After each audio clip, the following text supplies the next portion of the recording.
सोचो तुमने अभी अभी एक गरम गरम रोटी खाई है, लेकिन क्या तुम जानते हो वो रोटी तुम्हारे पेट के अंदर जाकर एग्जैक्टली करती क्या है?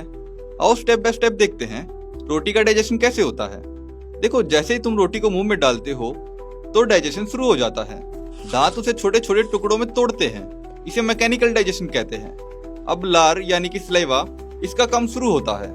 सलाइवा में एक एंजाइम होता है सलाइवरी अमाइलेज, जिसे टाइलिन भी कहते हैं। यह एंजाइम रोटी में मौजूद स्टार्च को तोड़कर सिंपल शुगर यानी मेल्टोज में बदलना शुरू कर देता है।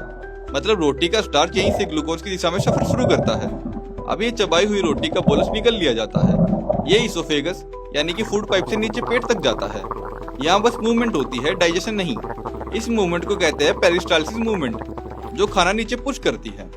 अब रोटी पहुंचती है पेट में।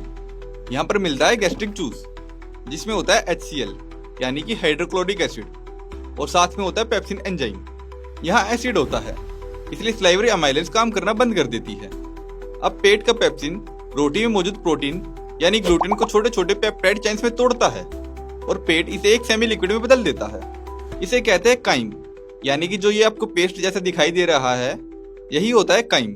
अब ये काइम धीरे धीरे छोटी आंत में भेज दिया जाता है। अब छोटी आंत में होता है रोटी का असली डाइजेशन।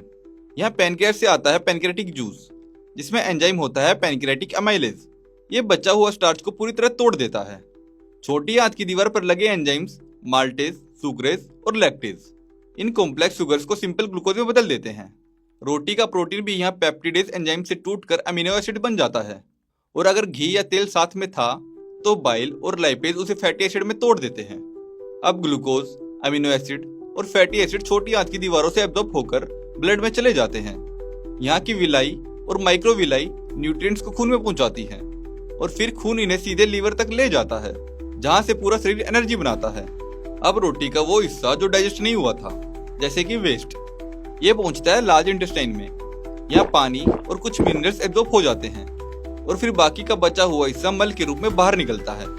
यानी कि जो रोटी तुमने खाई थी उसका स्टार्च एनर्जी में बदल गया, प्रोटीन बॉडी रिपेयर में, फैट एनर्जी स्टोरेज में, और फाइबर ने डाइजेशन को स्मूथ किया।